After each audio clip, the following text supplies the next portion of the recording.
अस्सलाम वालेकुम दोस्तों की आयो मुझे ठीक न है वे खैरियत सां हूंदो। अॼु के ज़हर ज़िंदगी ड्रामे जे बाबत में कुछ ॿुधाइण वारा आहियूं।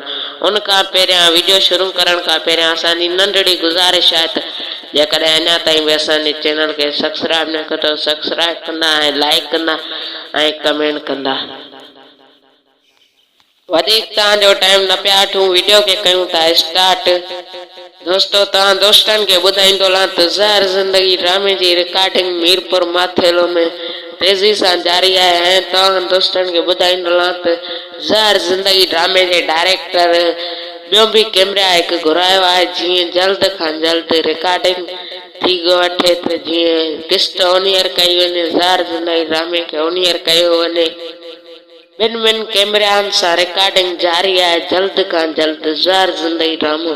हीउ जेको अॼु सूमरु आहे हिन सूमर ते न मथे सूमर ते ज़हर ज़िंदगी ड्रामो ओनियर कयो वेंदो जल्द खां जल्द। ऐं अवां दोस्तनि खे ॿुधाईंदो रहां त कंहिं कंहिं अदाकारनि जी रिकॉर्डिंग तेज़ी सां जारी आहे।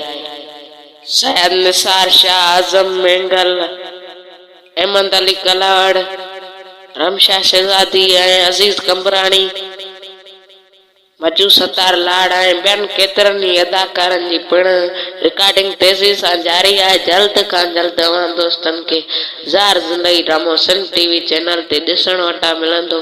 हिन जी कंफर्म न्यूज़ आहे जेका मां ज़हर ज़िंदगी ड्रामे जे डायरेक्टर खां पुछा कई आहे ऐं उन चयो त ज़हर ज़िंदगी ड्रामे जे लाइ ॿिनि कैमरानि ते रिकॉर्डिंग हले पई। जीअं तव्हां व्यूअर्स जो जल्द खां जल्द तव्हां व्यूअर्स जूं इंतज़ार जूं घड़ियूं जल्द खां जल्द ख़त्म थियण वारियूं आहिनि। सो दोस्तों इहो वीडियो जेकॾहिं पसंदि आए त लाइक कंदा ऐं शेयर कंदा ऐं अञा ताईं बि वरी बि तव्हां दोस्तनि खे चवंदा रहां त जेकॾहिं सब्सक्राइब न कयो त सब्सक्राइब करे नोटिफिकेशन ऑल कंदा जीअं अचण वारो हर वीडियो तव्हां तक पहिरियों पहुची सघे। महिरबानी दोस्तों वीडियो फुल ॾिसण जे लाइ।